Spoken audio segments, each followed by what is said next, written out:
नमस्कार, आप देख रहे हैं क्लीन न्यूज यूपी और मैं हूं आपके साथ वैशाली वर्मा। चलिए देखते हैं सुबह से शाम तक की 10 फटाफट बड़ी खबरों।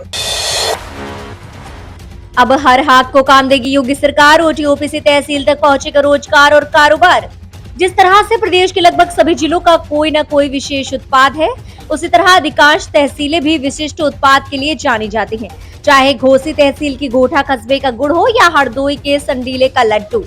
इसे देखते हुए योगी सरकार 1 जुलाई एक उत्पाद की तर्ज पर एक तहसील एक उत्पाद योजना भी शुरू करने जा रही है। इसके जरिए सरकार की मंशा प्रत्येक तहसील तक रोजगार और कारोबार पहुंचाने की है। प्रदेश के अधिकांश जिलों की तहसीलें या उनका कोई कस्बा किसी न किसी उत्पाद के लिए जाना जाता है। सरकारी प्रवक्ता के अनुसार ओडीओपी की सफलता से उत्साहित योगी सरकार अब एक तहसील एक उत्पाद योजना शुरू करने की तैयारी कर रही है। सरकार का मानना है कि ओडीओपी की तर्ज पर यदि तहसीलों के इन उत्पादों की पैकेजिंग, डिजाइनिंग, ब्रांडिंग, मार्केटिंग, जरूरत के अनुसार पूंजी की उपलब्धता और इनसे जुड़े लोगों के कौशल को निखारने के लिए प्रशिक्षण आदि की सुविधाएं दी जाए, तो इनकी भी संभावनाएं ओडीओपी की तरह ही बढ़ जाएंगी। सीएम योगी के निर्देश, बोले हिंदी में बनवाए प्राविधिक और चिकित्सा शिक्षा के पाठ्यक्रम, खेलकूद को दे बढ़ावा। योगी सरकार अपने दूसरे कार्यकाल में शिक्षा को रोजगार परक बनाने पर लगातार जोर दे रही है। सरकार से जुड़े हुए कुछ महत्वपूर्ण बदलाव जल्द ही कर सकती है। मुख्यमंत्री योगी आदित्यनाथ ने निर्देश दिया है कि प्राविधिक और चिकित्सा शिक्षा से जुड़े पाठ्यक्रम मातृभाषा यानी हिंदी में तैयार कराए जाएं। आंगनबाड़ी केंद्रों के कायाकल्प, हर विधानसभा क्षेत्र में खेलकूद की गतिविधियों को बढ़ावा देने सहित कई निर्देश दिए गए हैं। मुख्यमंत्री ने लोक भवन में मंत्रियों और शासन के वरिष्ठ अधिकारियों के साथ बैठक में कहा है कि प्राविधिक और चिकित्सा शिक्षा से जुड़े पाठ्यक्रम मातृभाषा में तैयार कराए जाएं। कंटेंट गुणवत्ता परक हो, इसी प्रकार फिजियोथेरेपी और योग को परस्पर जोड़ा जाए। वहीं प्राकृतिक खेती को महत्वाकांक्षी योजना से कृषि विश्वविद्यालयों को जोड़ा जाए। सभी कृषि विश्वविद्यालयों को ड्रोन उपलब्ध कराएं। कस्टोडियल डेथ के आंकड़ों में देश में यूपी नंबर 1, सपा का योगी सरकार पर हमला। उत्तर प्रदेश की मुख्य विपक्षी समाजवादी पार्टी ने एक बार फिर यूपी पुलिस के कारनामों को लेकर योगी सरकार को सवालों के कटघरे में खड़ा कर दिया है। सपा की ओर से दावा किया जा रहा है कि पूरे देश के आंकड़ों में यूपी कस्टोडियल डेथ यानी हिरासत में मौत के मामले में नंबर 1 है। इसके साथ ही सपा ने प्रदेश के मुखिया योगी आदित्यनाथ पर भी जमकर हमला बोला। सपा की ओर से आरोप लगाते हुए कहा गया कि सीएम योगी सदन से लेकर मंच से दिए गए भाषणों में सिर्फ झूठ बोलते हैं। वहीं सपा के इस दावे के बाद उत्तर प्रदेश पुलिस पर फिर सवालिया निशान उठने लगे हैं। समाजवादी पार्टी की मीडिया सेल ने योगी सरकार पर निशाना साधते हुए ट्वीट किया है, जिसमें लिखा गया है कि 2020 से 2022 के बीच योगी जी शासित बीजेपी सरकार में यूपी में कुल 952 कस्टोडियल डेथ यानी हिरासत में मौतें हुई हैं। पूरे देश के आंकड़ों के बीच यूपी नंबर 1 है। साथ ही सपा की ओर से किए गए ट्वीट में योगी राज में अपराध, कस्टोडियल डेथ और पिछड़ेपन में उत्तर प्रदेश को नंबर 1 बताया गया है। योगी सरकार का अपराधियों पर कसता शिकंजा, अब तक इन माफिया गैंगस्टरों पर बड़ी कार्यवाही। उत्तर प्रदेश में योगी सरकार ने माफियाओं पर सख्त रुख अख्तियार किए हुए हैं। प्रदेश में कानून व्यवस्था को सुदृढ़ करने के मकसद से चलाए गए अभियान में अब तक कुख्यात अपराधियों की 3000 करोड़ रुपए से ज्यादा की संपत्ति को ध्वस्त अथवा जब्त की गई है। प्रदेश के गृह विभाग ने जिलों में पुलिस अधीक्षकों और जिलाधिकारियों को नए सिरे से अभियान चलाकर कार्यवाही करने के निर्देश दिए हैं। अपर मुख्य सचिव अवनीश अवस्थी ने बताया कि जनमानस में सुरक्षा की भावना और अधिक सुदृढ़ करने तथा अपराधियों के अंदर कानून का भय का माहौल पैदा करने के मकसद से अपराधियों के प्रति जीरो टॉलरेंस की नीति अपनाई जा रही है। अपराधियों के विरुद्ध कठोर विधिक कार्यवाही के लिए एसपीडीएम को निर्देश दिए गए हैं। महज 2 साल में 5000 करोड़ का डेटा सेंटर तैयार, अगस्त में मोदी योगी शुरू करेंगे। ग्रेटर नोएडा में 5000 करोड़ रुपए की लागत से बन रहा उत्तर प्रदेश का पहला डेटा सेंटर बनकर तैयार हो गया है।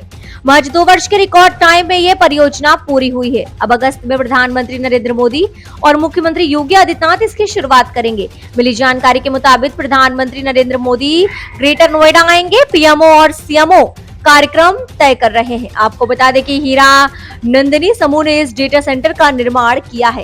ये उत्तर प्रदेश में 5000 करोड़ रुपए की लागत से बना पहला डेटा सेंटर पार्क है।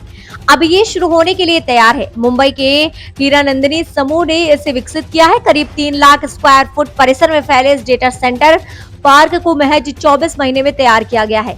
राज्य मुख्यालय से मिली जानकारी के मुताबिक स्वतंत्रता दिवस के बाद इस डेटा सेंटर पार्क का लोकार्पण नरेंद्र मोदी करेंगे। कार्यक्रम ऑनलाइन होगा या पीएम ग्रेटर नोएडा आएंगे, इसे लेकर अभी अंतिम रूपरेखा तैयार नहीं हुई है। यूपी में गन्ना किसानों को राहत देने के लिए योगी सरकार की सराहनीय पहल, घोषणा पत्र भरने में मदद करेंगे कृषक केंद्र। पेराई संदों में गन्ना किसानों का ऑनलाइन घोषणा पत्र भरवाने व समिति की सदस्यता लेने के लिए साइबर कैफे संचालक व जनसेवा केंद्र अब मनमाना शुल्क नहीं वसूल सकेंगे। गन्ना विभाग ने किसानों के लिए प्रदेश भर में 451 कृषक सहायता केंद्र प्रदेश भर में शुरू कराए हैं। आयुक्त गन्ना व चीनी संजय आर भूसरेड्डी ने बताया कि विभिन्न परिक्षेत्रों के गन्ना किसानों से पता चला कि उनसे मनमाना शुल्क वसूला गया है। इस समस्या के निराकरण के लिए एसजी के प्रोजेक्ट पर ऑनलाइन घोषणा पत्र भरने व नई सदस्यता के लिए आवेदन करने आदि में प्रशिक्षित किए जाने के लिए चीनी मिलवार उप गन्ना आयुक्त के निर्देशन में गन्ना किसानों को प्रशिक्षण दिया जा रहा है। किसानों व उनके परिवार के किसी सदस्य को उनके मोबाइल फोन पर घोषणा पत्र भरने व नई सदस्यता के लिए प्रशिक्षण कार्यक्रम 30 जुलाई तक चलाया जाएगा। गन्ना आयुक्त ने किसानों से अपील की है कि इस प्रशिक्षण में प्रतिभाग कर स्मार्ट गन्ना किसान बने। सीएम योगी ने पीएम गति शक्ति नेशनल मास्टर प्लान के कार्यों की समीक्षा के दिए ये निर्देश। उत्तर प्रदेश के मुख्यमंत्री योगी आदित्यनाथ ने लखनऊ के लोक भवन में मंत्रिपरिषद सदस्यों की मौजूदगी में पीएम गति शक्ति नेशनल मास्टर प्लान की कार्य योजना की समीक्षा की। उन्होंने कहा कि इस योजना से प्रदेश में प्रगति की रफ्तार बढ़ेगी। ये योजना ease of doing business, ease of living के प्रयासों की श्रृंखला में अत्यंत उपयोगी है। मीडिया रिपोर्ट्स के मुताबिक सीएम योगी आदित्यनाथ ने कहा कि पीएम गति शक्ति के माध्यम से विभिन्न मंत्रालयों एवं विभागों के सभी वर्तमान तथा भावी प्रक्रियाओं को एक केंद्रीकृत पोर्टल में सम्मिलित किया जाएगा। क्रॉस सेक्टोरल इंटरेक्शन के माध्यम से परियोजना की प्राथमिकता तय होगी। परियोजना की रियल टाइम मॉनिटरिंग भी संभव होगी। यूपी में स्कूली बच्चों को मिलेंगे 1200 रुपए, सीधे माता पिता के खाते में आएंगे पैसे। उत्तर प्रदेश सरकार राज्य के सरकारी स्कूलों के बच्चों को मुफ्त यूनिफॉर्म, स्कूल बैग, जूते मोजे और स्वेटर उपलब्ध करा रही है। इसकी राशि अभिभावकों के खातों में डीबीटी के माध्यम से भेजी जाएगी।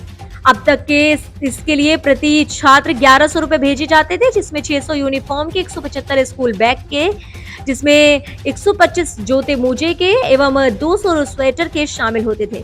अब सरकार ने इस पर 100 रुपए का इजाफा करते हुए पेंसिल, रबड़ और शार्पनर के पैसे भेजने का भी निर्णय लिया है। प्रदेश की योगी सरकार ने मंगलवार को हुई कैबिनेट बैठक में निर्णय लिया है कि अब सरकारी स्कूल के बच्चों को कॉपी, पेंसिल और पेन का पैसा भी दिया जाएगा, जिसके बाद इस योजना के तहत भेजी जाने वाली राशि 1100 रुपए से बढ़ाकर 1200 रुपए कर दी गई है। ये अभिभावकों के खातों में सीधे ट्रांसफर की जाएगी। उत्तर प्रदेश में आज से होगी झमाझम बारिश, मौसम विभाग ने किया अलर्ट। उत्तर प्रदेश में अब झमाझम बारिश का दौर शुरू हो चुका है।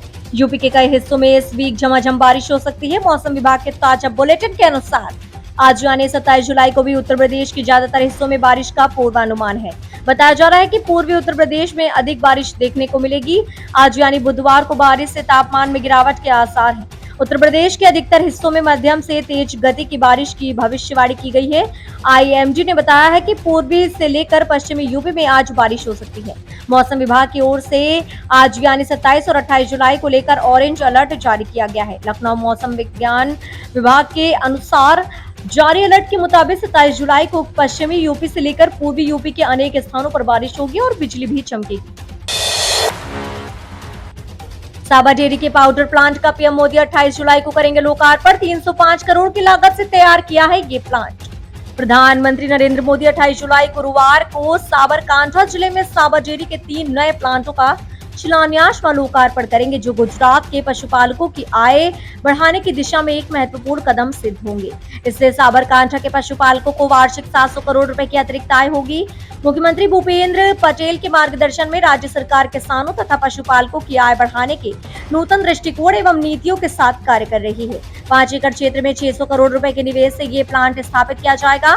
Gujarat cooperative milk marketing federation के अनुसार चीज की मांग 15% की दर से बढ़ रही है, इसलिए ये प्लांट स्थापित होने से वर्ष 2023-24 की अवधि में मांग से निपटने में सहायता मिलेगी। ये शेडर, मोजरेला तथा प्रोसेस्ड चीज का निर्माण किया जाएगा। इस प्लांट का निर्माण वर्ष 2024 तक पूर्ण कर लिया जाएगा। ये रही आज की 10 फटाफट बड़ी खबरें। न्यूज अगर आपको पसंद आई हो तो वीडियो को लाइक, शेयर और हमारे चैनल क्लीन न्यूज यूपी को सब्सक्राइब करके बेल आइकन को प्रेस करना बिल्कुल ना भूलें।